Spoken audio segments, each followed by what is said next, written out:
everyone, my name is Gabby. Welcome back again. I am here with my friend Rob, and we are going to be taking another tour along Route 66. Yes, and today we're going to be right here in Tulsa, Oklahoma, showing you some of our favorite spots. So what can you tell our friends here to expect today? Well, today you're going to be expecting a nice visit to the Woody Guthrie Center, and we'll also be able to explore AHHA Tulsa. AHHA. Yeah. Well, I'm excited. All that sounds great and everything, but Gabby, what about the food? Don't worry about that, Rob. We'll have plenty of time for food, activities, and some drinks. My favorites. Okay, well, I'm excited. This should be an awesome day, another great trip down Route 66. So for our friends at home, just sit back, relax, because you're in good company.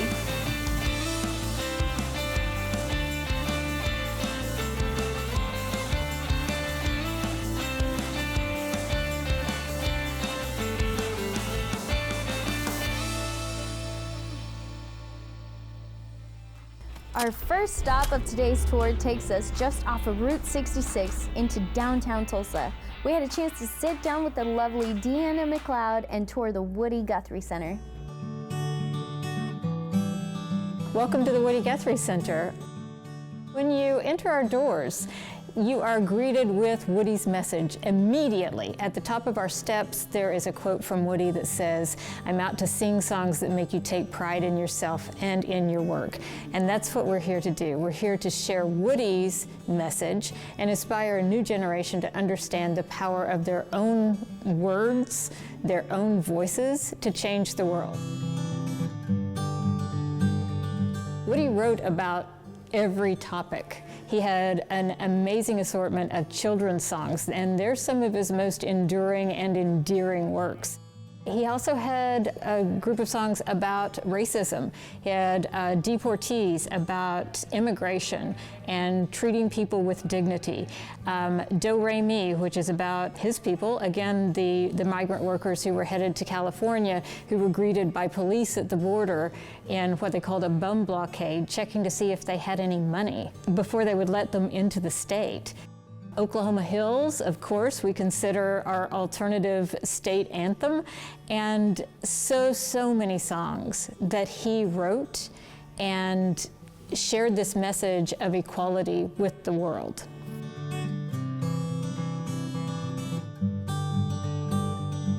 He was also an amazing visual artist, but mostly he was a native son of Oklahoma who believed in the power of one person to change the world and believed in the idea of speaking up for those who felt that they had no voice, which is what he did for the migrant workers who traveled on Route 66 to California during the Dust Bowl. Woody was there during Black Sunday. He saw this and he experienced this horrific dust storm. And he saw the effect that it had on the people, his people. That's why it's important for us at the Woody Guthrie Center to have the only permanent exhibit in Oklahoma dedicated to the Dust Bowl experience. Again, these were his people that he was seeing living through these horrific dust storms. They were his people that he saw on the road on Route 66 out to California. They were his people he saw in the migrant worker camps struggling and starving. While he's on the radio in LA getting hundreds and thousands of fan letters, he realizes that he has the ability to speak for his people to this wide audience. So we consider this experience, the Dust Bowl, and everything that he saw his people going through, one of the moments of Woody becoming. It's one of the things that made him realize his ability to speak for those who felt that they had no voice, his people.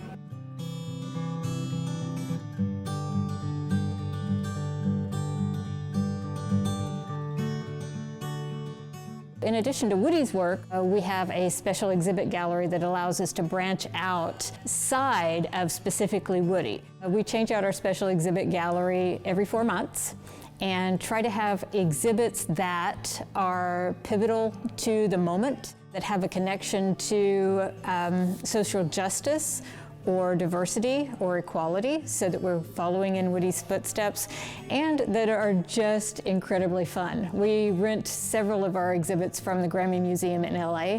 So again, we get outside of Woody specific and can branch out a little bit and explore the world of music and art and activism through that exhibit space as well.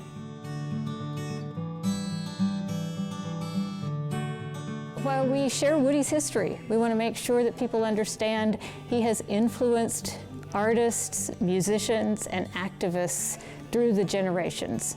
People like Tom Morello, John Lennon, Billy Bragg, John Mellencamp, Bob Dylan. So many artists look to Woody as inspiration in their own work. And we want to make sure that there's an understanding that just because Woody's no longer here physically doesn't mean he's no longer here.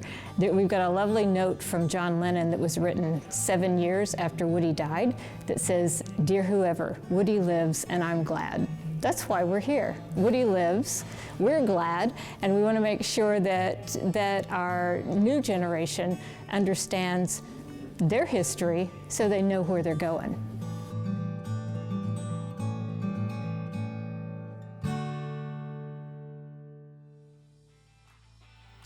Our next stop takes us back east on Route 66 and stops in the heart of Midtown, where food options are endless.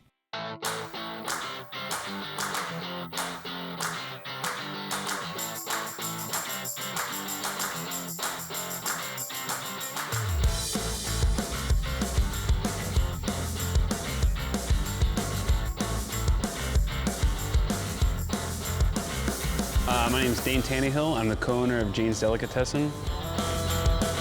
So it's me and my cousin. We started this in 2018. We specialize in Eastern European style food and sandwiches. Well, that's Jane. But the real story is one night, whenever we were deciding on what we were going to name this place, my business partner joined our names together. His name's Jeremy and my name's Dane. And that's how it became Jane's.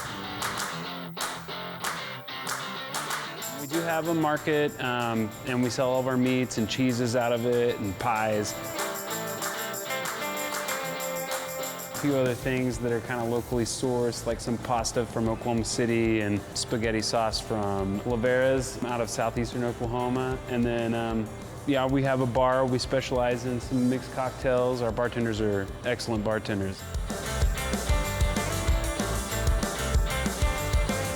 Everything we do is very unique. For dinner, we do the Hungarian goulash. It's a very different style goulash. And then, you know, we have like 24 different style sandwiches on the menu.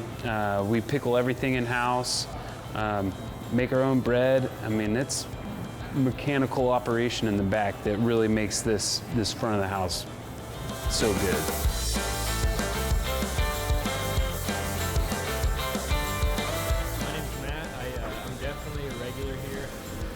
Doing something fun with the menu. Currently my favorite thing right now is the Nancy's Fury. It's spicy. I think they've only had that for a few weeks, maybe a month. But yeah, I love this place. I'm here a couple times a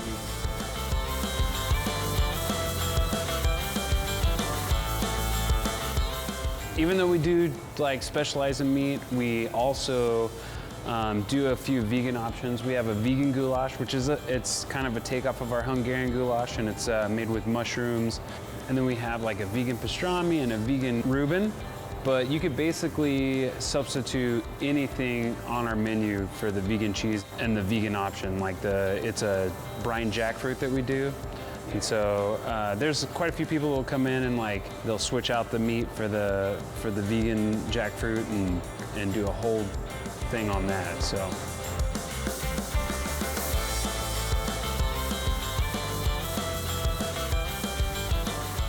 We try and do everything we can from scratch. We do all of our breads are from scratch. We make all of our meats in-house, and everything we do for dinners, we do everything from scratch. We are located on Route 66, across the street from Bama Pie. When we decided to open this place, there was a lot of investments that were going on here, and so we decided that we would go into this thinking we'd be a huge part of Route 66, and I feel like we've accomplished that. So get down to Jane's Delicatessen on Route 66. After a tasty sandwich, we're heading back into downtown Tulsa Arts District for a hands-on experience at AHHA Tulsa.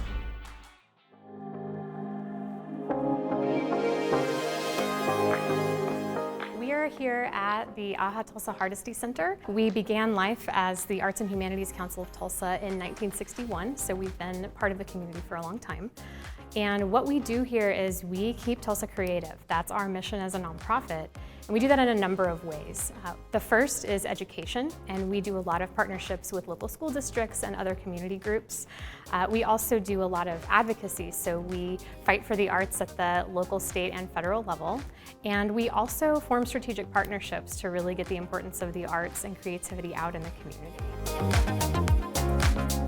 The biggest way we can do all of that is here at the AHHA Tulsa Hardesty Center, which is a 40,000 square foot arts center with contemporary gallery space, a completely immersive floor, as well as a hands-on studio and artist studios on the top floor. We're here in the main gallery at AHHA Tulsa, and this space changes somewhat frequently. Sometimes you might come into the gallery and see an exhibition that features one artist. Sometimes it might be a small group of artists, what we call a collective. In this particular case, we're seeing a juried show, so it's a lot of artists that are represented, and some of them have maybe one or two pieces in the exhibition. One thing that we find very important when we talk about the contemporary gallery is the idea of engaging with the public in a way that maybe they haven't been engaged with before in a gallery setting. So these little test tubes, in this particular case that you see on the side, each of the little felt balls in there represent a different quality that we've asked people to look for as they're looking at pieces of art in the space. By little things like this, what we're asking people to do is be their own juror and understand how that works. So not just showing the work, but really involving people in a way that might be different for them is something that we always do here in the space.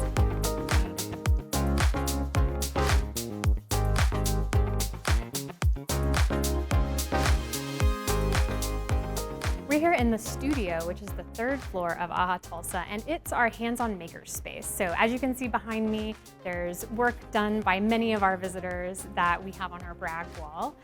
This is really the space where we want people to become inspired by the rest of the building and come up here and express that in some way. Whether it's making a collage or building a sculpture or just kind of finding a new material that maybe you've never used before and you just kind of want to explore, that's the whole idea of this space. In addition to just the hands-on space that we have that's open for whatever you want to make, there are professional spaces around me. So to my right, there is a printmaking studio. There's a metal smithing studio on this space as well. And there's a complete dark room and media lab in this area. So really, photographers, metalsmiths, sculpturists, printmakers, novice and amateur artists, you can really find something in this space.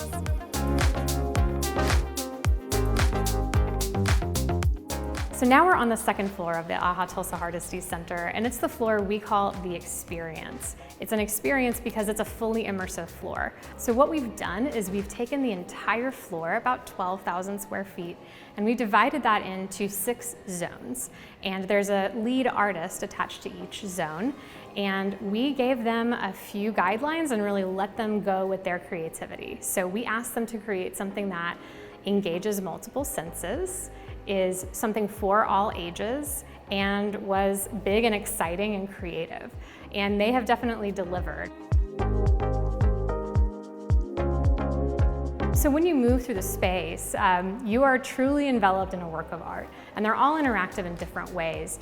For example, the piece you see behind me is called Together by the artist Andy Arkley, and when you come in this space, you'll see 4 podiums that are controlled by different buttons, and when you come in here and you start pressing buttons alone or with other people, you can create your own song.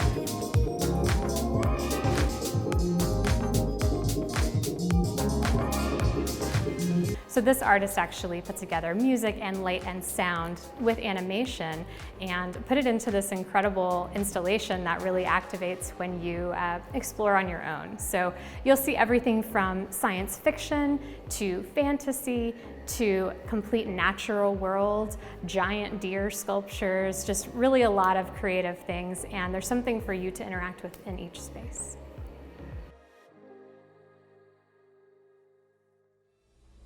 What an unforgettable experience.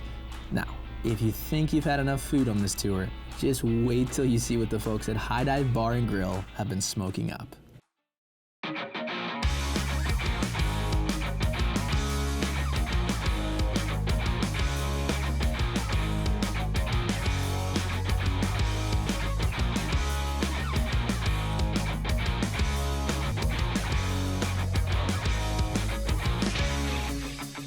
My name is Nick Corcoran.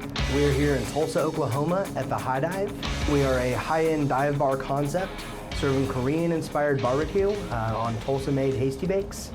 We also host live music on the weekends, so it's your one-stop shop for good food, good drinks, and good times.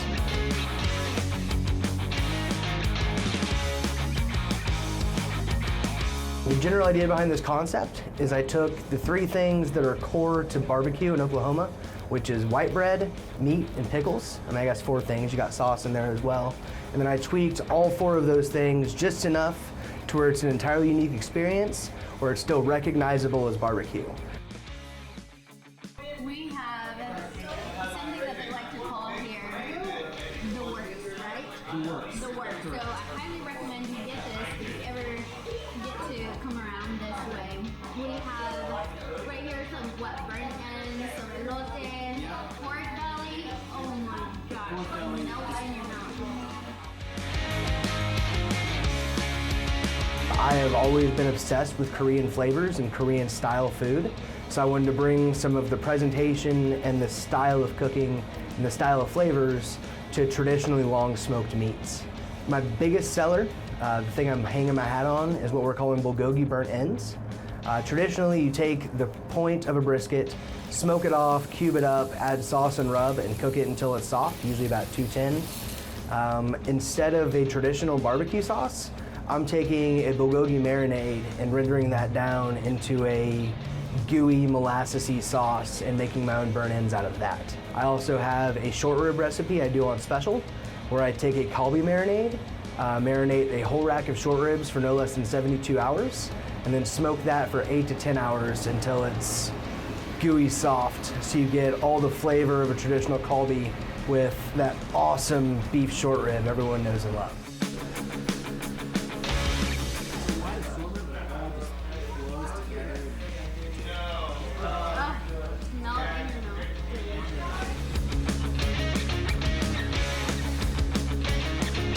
Instead of white bread, I'm doing flour tortillas. Instead of traditional pickles, I'm doing things like pickled pears, pickled radishes, candied jalapenos, pickled onions.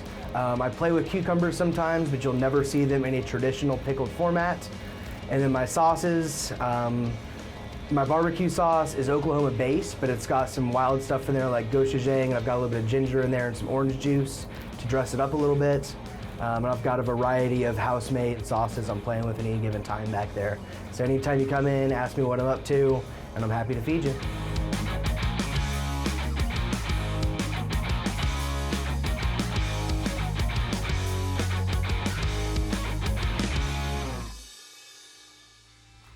Now that we're all fueled up, we're gonna get outdoors and find out what all the chatter is about at Tulsa's newest worldwide attraction as we experience Gathering Place.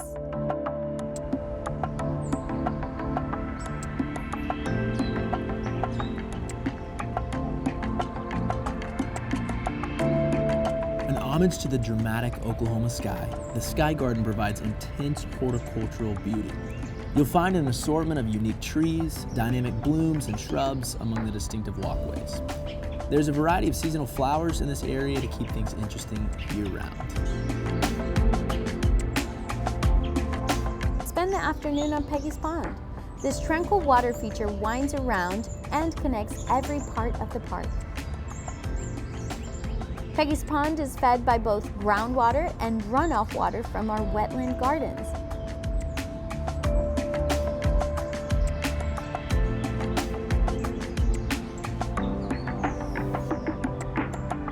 Don't forget to take a moment just to sit down, relax, and take in the fresh Oklahoma air. Do some yoga, meditate, or just sky gaze and take in the amazing sunset along the river.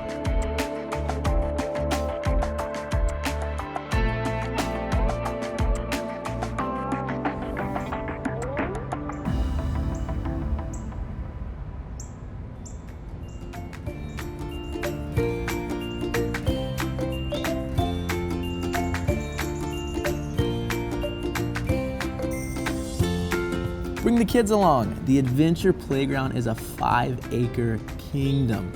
You'll be transported to a magical land where anything is possible.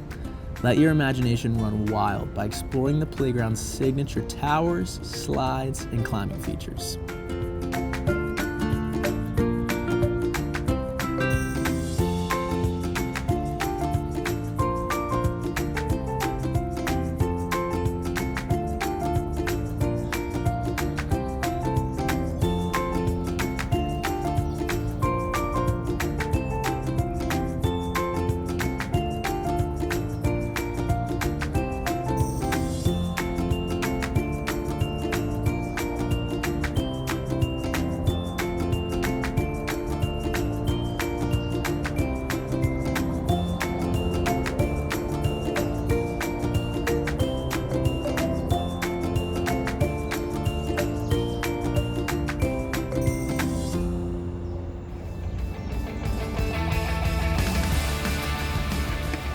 Shred the Gnar! California Skate Parks designed the Gathering Place Skate Park and BMX pump track with a variety of courses from beginner to advanced, offering riders at all levels opportunities to find their flow.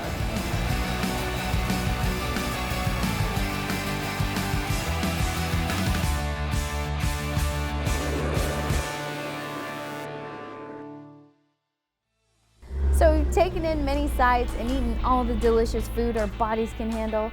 Let's take a short cruise down the route, meet up with Chase, and see what's brewing at American Solera.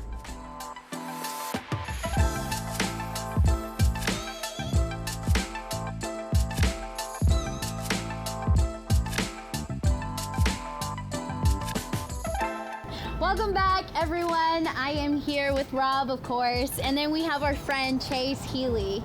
We are at American Solera, and I'm really excited because this is one of my favorite places to come grab a cold brew. Chase, why don't you tell us a little bit about American Solera? Well, yeah, certainly. So American Solera, we've been open in this location for a little over a year now. Me and my wife started our brewery in 2016 out on West Tulsa, and then had the opportunity to take on this project. And you guys are right off Route 66, so you get quite a bit of traffic from that, seems like. Absolutely. Yeah, you know, being next to the old Mother Road is actually a pretty cool bonus, because definitely, especially in the summertime, you have people that are touring, just all sorts of different groups of people that are looking to find fun along the way. Yeah, that's awesome. And you guys have, it seems like specialty beers are kind of y'all's thing, right? It seems like everything y'all make is like really unique. That's definitely it. You know, for me, the whole brewing experience is about us kind of creating something that I guess is an experience for people. So the beers should be different, they should taste special, and the place that you're sitting into and enjoy them, I think should also be special. So to me, we're producing these beers that we're aging in oak, that we're allowing natural wild yeast to fall in, we're using wine grapes, we're just using like a lot of really unique ingredients. And so we're making these really tasty beers, but I think when people come and sit in our place and see everything we've got going on, it's kind of like they're getting the full experience when they come in, beyond just something to drink. It's just fun to be here and hang out. I agree with that. So we're gonna get a tour. So I've heard. Yes. So I've heard. Yeah. So yeah, can we go ahead and take a look at the inside? Yeah, let's do it. Pop in. Awesome. Let's do it.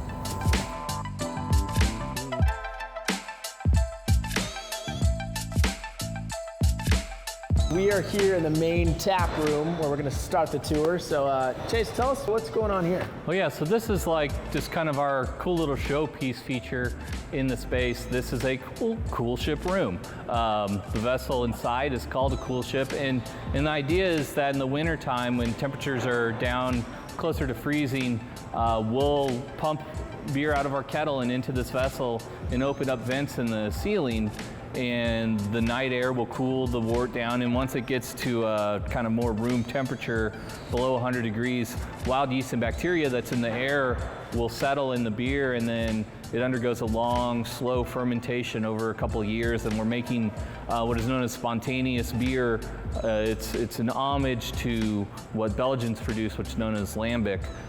We do our version here in Oklahoma.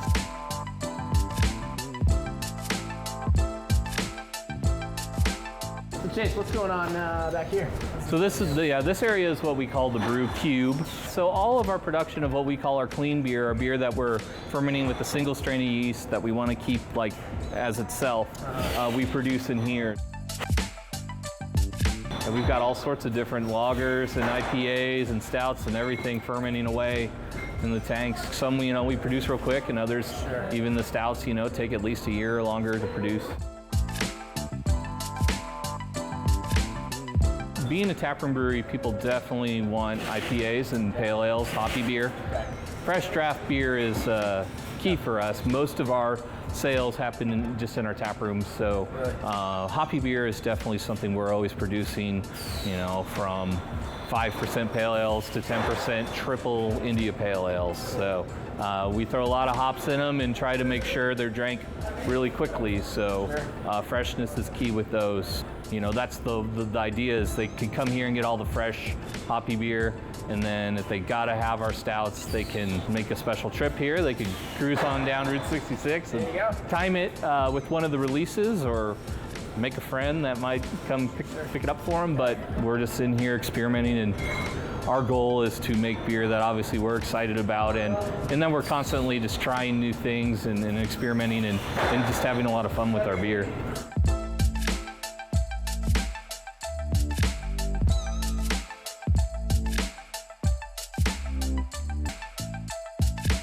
Well, Chase, we sure appreciate you having us out here. Cheers.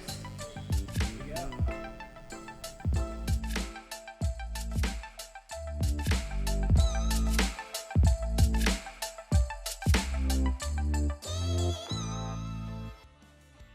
Thanks for joining us on another amazing journey along the famous Mother Road. We've enjoyed delicious food, took in amazing sights, experienced incredible arts, and tasted some fantastic drinks. We hope you enjoyed the journey as much as we did. Tulsa has so many amazing stops along Route 66, and we barely brushed the surface. We hope to have inspired you to get out and find your next adventure. Until next time, happy trails on Route 66.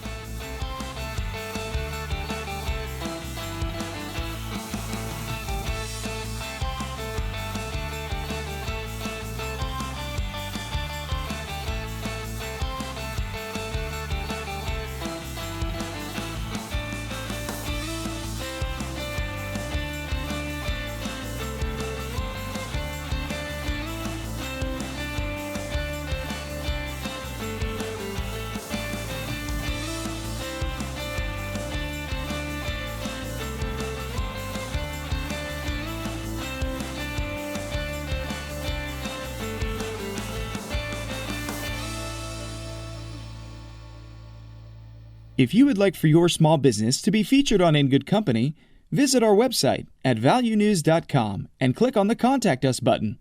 Or give us a call at 918-828-9600 to request a spot on the show.